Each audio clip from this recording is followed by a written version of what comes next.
Fala pessoal, vamos para a abertura de mercado desta segunda-feira, dia 10 de outubro, agora são 9 horas e 55 minutos.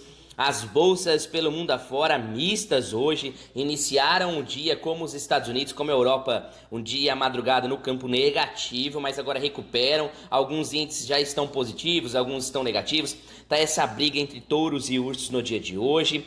A Europa também lá misto, alguns índices, alguns países negativos, outros já positivos. A China voltou de uma semana de feriado lá, o índice à vista abrindo com 2% de queda, tentando parear aí com o índice futuro que ficou funcionando durante toda essa semana, tá? Então uma queda voltando a patamares lá antes da pré-pandêmicos, né? Antes da pandemia. Saiu um indicador econômico também lá na China, os PMIs, e mostrou um desaquecimento econômico lá. Ou seja, em resumo, alguns investidores estão pessimistas com os acontecimentos, a tensão na guerra entre Ucrânia e também a Rússia, que vai envolver a Europa, que vai envolver os Estados Unidos. Não sei se vocês acompanharam no final de semana no nosso canal de notícias, houve um bombardeio de uma das principais pontes de ligação da Crimeia, tá? Dizem os russos que foi um atentado ucraniano, um caminhão explodiu, que acabou pegando num trem que estava passando também nessa ponte, passa também uma linha de ferrovia, explodiu, era um tanque de combustível e derrubou essa ponte, ficando só uma base, só. Outros falam que foi um submarino, então dizem que foi a Ucrânia. A Rússia já está contra-atacando nesse momento agora lá na Ucrânia, já está bombardeando várias cidades, destruindo várias cidades, ferindo muitos civis. Então a gente percebe que essa tensão vem subindo, essa escalada pela guerra vem complicando, e isso está derrubando os mercados, isso está preocupando os mercados. Outros investidores estão otimistas, diz que já é o fundo, vai subir, etc.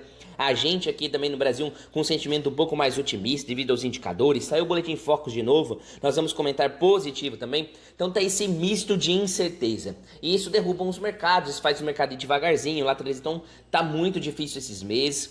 Outra coisa que vale salientar é o início da saída da temporada de balanços lá nos Estados Unidos, que começa na sexta-feira. Como o dólar está muito caro e essas empresas geralmente exportam muito para o mundo todo, então vendem outras moedas, tende a ter um caixa menor, tende a ter prejuízos, diminuir o lucro, na verdade.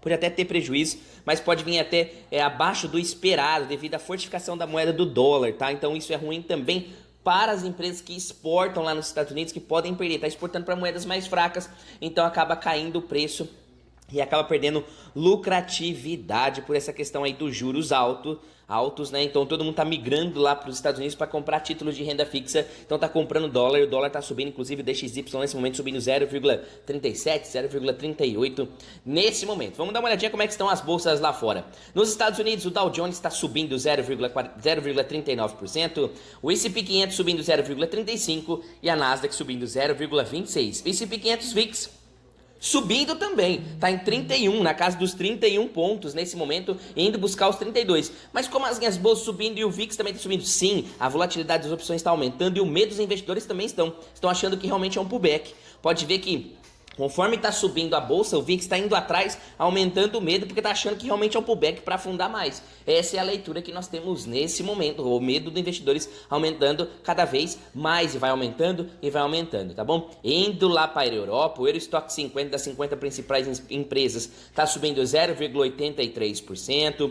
Quem puxa mais por lá alto é a Alemanha, depois de afundar uma semana inteira, subindo 1,40% nesse momento, mas tem bolsas caindo.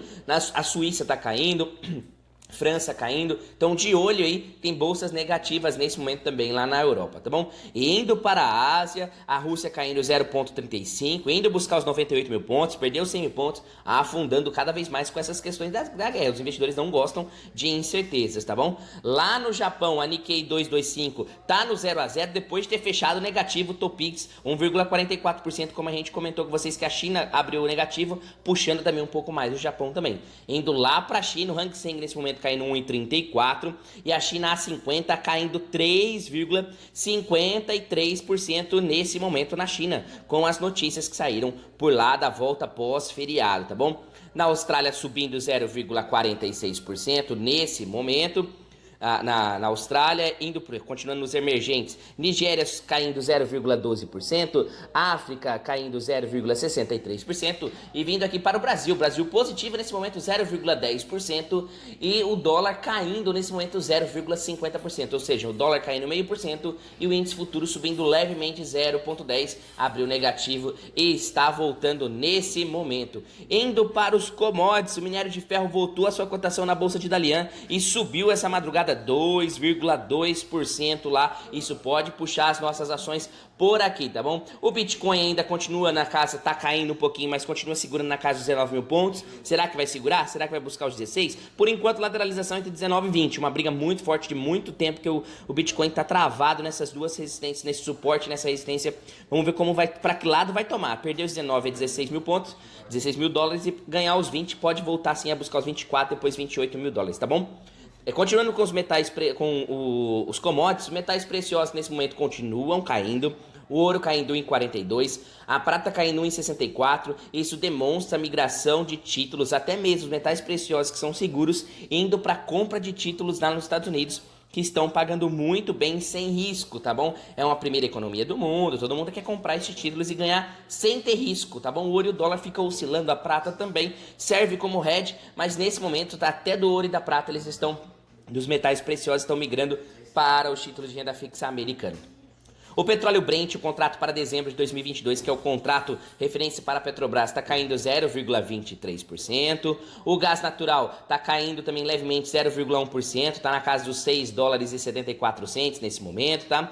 Nos demais commodities não tem nada relevante que vale a pena salientar para vocês, nenhuma oscilação tão grande aí, nenhum dos outros commodities. Vamos ficar de olho no trigo e no milho devido a essa nova escalada da guerra. O preço pode começar a virar, a gente está começando a ver uma virada de preço de novo para um novo pullback de alta. Então ficar atento aí quem opera commodities para poder pegar essas oportunidades, tá?